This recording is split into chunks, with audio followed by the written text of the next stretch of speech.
Hello, this is Alicia Brown, and I'm the CEO of Fruition Publishing Concierge Services.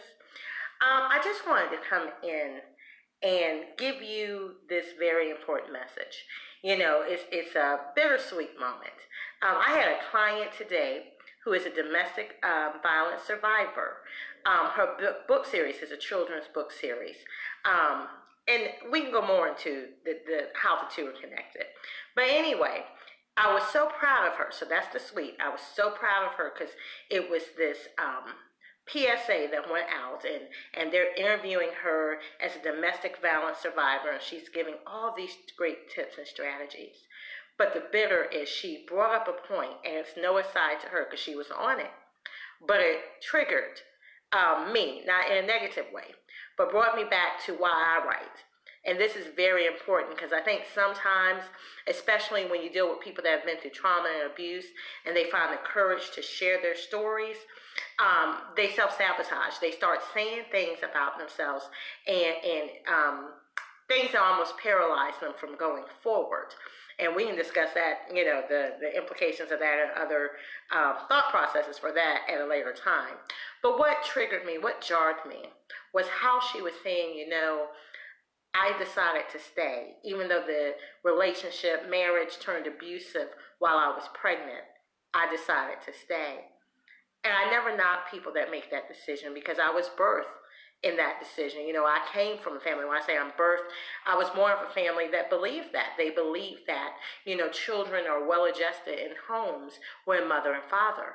So that's what you do. You marry, you have your children, and if things are not ideal, including abuse, you stay because, you know, overall children are going to be better in homes with families where mom and dad versus just a mother or father. But here's what's so scary about that. That is the environment of abuse that caused me to have a constant plague of suicide. So every day I'm so thankful for the work that I get to do. I'm thankful for the people I get to work with and serve in my business. I'm you know, I consider them heroes, that they want to tell their story. Because as many people publish books, there's a lot of people that have the idea and never step forward. But it was so emotional for me because it jarred to me that, you know what, we're killing our country, we're killing our children, we're killing our family from beliefs like this. And a lot of times it's the child that doesn't have a voice in the structure. A lot of times it's the child that's suffering. And when we see suicide, when we see the opioid addiction, and we start tracing some of these things back, a lot of these children, health problems, some of these things are not obvious that we think that are related, but they are. And they're rooted in the trauma that they suffered as children. So sometimes us doing the right thing or what we think is right, you know, we're doing the best we know how. We're doing what maybe we were taught generationally is okay. But when the person involved, when the victim, when the person going through the abuse doesn't feel like they have a voice, that's when there's a problem. And for me, it was the literature I read with other abuse survivors sharing their story, their transparency, that often is what pulled me off a ledge. So if you are a writer, I don't care what you're writing about, maybe yours isn't about abuse. It doesn't have to be like self-help like mine and some of my clients.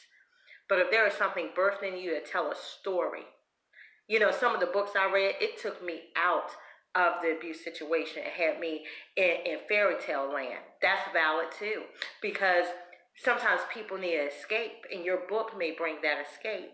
Maybe you're talking about history. That's how we create legacies. That's how we keep knowledge going, by what you document. So whatever it is that you have an inkling in you that you want to write, let nothing stop you.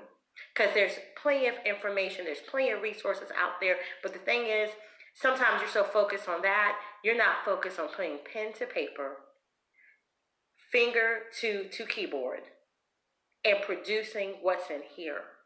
And if you can write what's in here, everything else will follow. There are people for that. That's what I tell clients. There's people for that. The first thing I need to do is lead you to take it from here to paper. So that's my inspiration for you today. Just know that sometimes what you're writing will save a life, and it can do it in ways you've never imagined. It will transform your life. I can give you plenty of testimonies about that, and we will in the future.